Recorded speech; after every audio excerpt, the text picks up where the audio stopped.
Let's talk to a man that knows more about the history of Ipswich than, well, we can't mention one of them. He's not around much anymore. But there's a lot of people out there who don't know their history like this man. His name is Harold the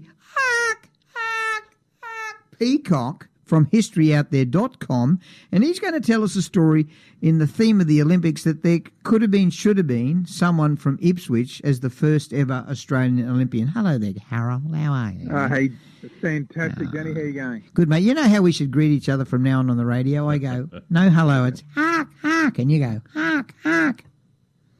Okay, well, we'll try that, and we might get a few people tuning out. Graham Kennedy would be one of them. Now, mate, tell us about this story. Yeah, look, Australia's first Olympian in the first modern Olympic Games in 1896 was from Melbourne. He was the accountant Edwin Flack. Now, Flack became, as you know, an Australian sporting legend by winning both the 800 metres and 1,500 metres running events. Yeah. And today, he has parks, sports grounds, athletics tracks, courts, complexes, streets, and awards named after him. He even has a bronze statue. He's been on a postage stamp and is in the Sports Hall of Fame. Now, just reiterate. Yeah. What's the person's name? Edwin Flack. He was Australia's first Olympian in 1896. Now, he joined He went over to London and joined the London Athletics Club with the specific intent of attending those inaugural Olympics. Right. Now, at the same time, a young man from Kilcoy here in southeast Queensland was running against and beating the best that the London Athletic Club had to offer. His name was Arthur Graham Butler, and he was in England, having done all the schooling right here at Ipswich Grammar School. Wow. Now, in 1896, the year of those first Olympic Games, Butler beat both the British half-mile champion and the British mile champion, Edwin Breeden, in their favoured events. Now, in fact, Breeden today is still considered one of England's greatest athletes, having dominated those middle distance races in the first half of the 1890s. The only reason that our Butler didn't compete and probably win the British Championships that year was because of a sprained ankle. In any case, by the end of the season, Butler was considered probably the best runner in Britain. He was running sub 2-minute half miles. His times were far better than those run by Flack to win in Athens. But while Edwin Flack was writing himself into history at the Olympic Games, Ipswich's Arthur Butler chose to focus on his medical studies at Cambridge University.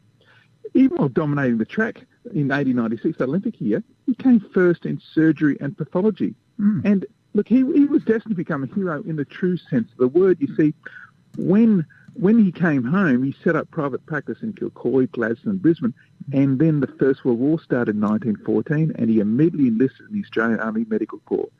Butler was one of the first ashore at Gallipoli with Australia's Fighting Knights Battalion. He was awarded the Distinguished Service Order on that day of the landing for conspicuous gallantry and devotion to duty in attending wounded under heavy fire. Danny, the DSO is second only to the Victoria Cross. I know. And look, he was the only medical officer to be awarded the medal at Gallipoli, and he later went on to be mentioned in dispatches. He was just everywhere. Once back in Australia, he was responsible for a number of publications, including, most famously, the Official History of the AIF. Now, Butler was Chief Medical Officer in the then federal capital of Canberra, and that's where he passed away in 1949. Now, Danny, look through all of Butler's obituaries and biographies, and there's barely a mention of his athletic exploits.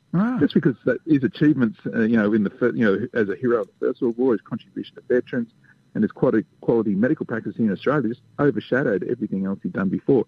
He might not be in the Australian Sports Hall of Fame, but his portrait hangs in the Australian War Memorial. And Danny, if you don't think Ipswich's Arthur Butler could have been a better athlete than Australia's first Olympian, Edwin Flack, just months before the Olympics, Butler beat Flack in a 4-minute race at Roehampton in England, which Flack couldn't even finish. So the very first Olympian Australia had could have been a boy from Ipswich Grammar School. Ipswich Grammar School. You should give that story to Ipswich Grammar next week while the Olympics are on, the athletics is on. You'll get a lot of flack from what you've just said. Boom. And boom, boom, boom, boom, boom, boom. But his name is Arthur Graham Butler. You should get on to the head principal. I can organise that for you because I think that's a great yarn for them to talk about in that school with the athletics on at the Olympics this week on the TV. Now, you have got historyouthere.com, and that'll be up, tomorrow? Tomorrow morning, that's right. And you see a photo of Arthur Butler. He's just he's unknown athletics hero for Australia. Oh, well, you want me to talk about my time at St Lawrence? Oh, all right. Here we go. Okay, it's 8:19. We're on West Bremer Radio.